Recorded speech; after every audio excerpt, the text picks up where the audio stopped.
You're the first person they see in the morning, so you got to put a good impression. You know, there are children with feelings and things like that, and then you got to give them that, whatever it is they're missing in the morning, you got to give it to them.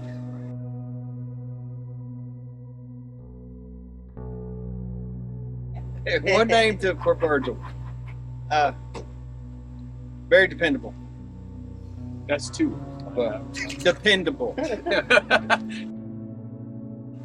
I'm Virgil Powell. I retired from the Army in 2011. Went to Concord in 2012.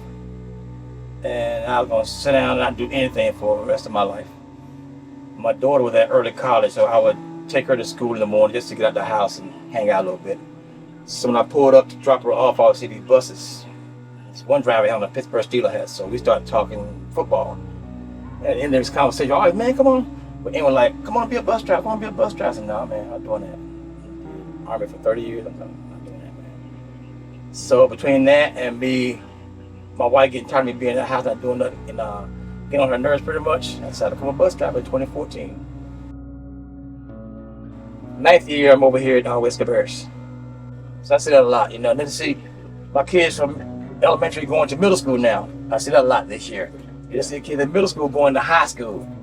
And then, you know, I got some heartbreaking news yesterday. One of my favorite kids from elementary is moving to Clayton this weekend. You know, her sister's a freshman here, and he rode one of our buses, you know. So I had something to move down to Stanley County, man, and they were crying and carrying on. You know, so you kind of make that connection with kids, man. So, you know, when we were kids, somebody cared for us as bus drivers, custodial workers. We all in the same community. Everybody knew each other. We went to church together.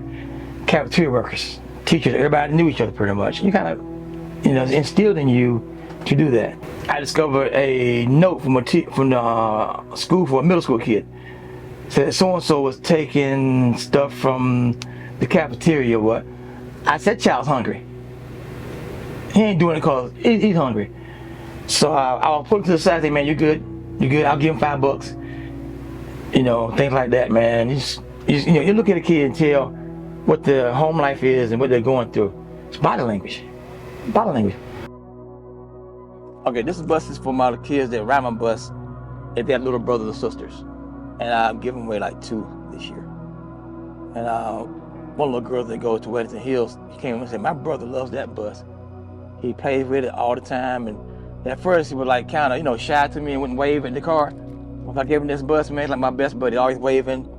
And I give him a few away last summer to a young lady that has a cousin. She works in nutrition. You know, I come out and wave to the bus. I stop and give it to him, man. So, cause one day they'll be on the bus. You know, if I'm here, you know. So, my wife said I spent too much money on school buses and, you know, Big Cheese. She calls my bus the Big Cheese. He ain't leaving that job. He ain't leaving the Big Cheese.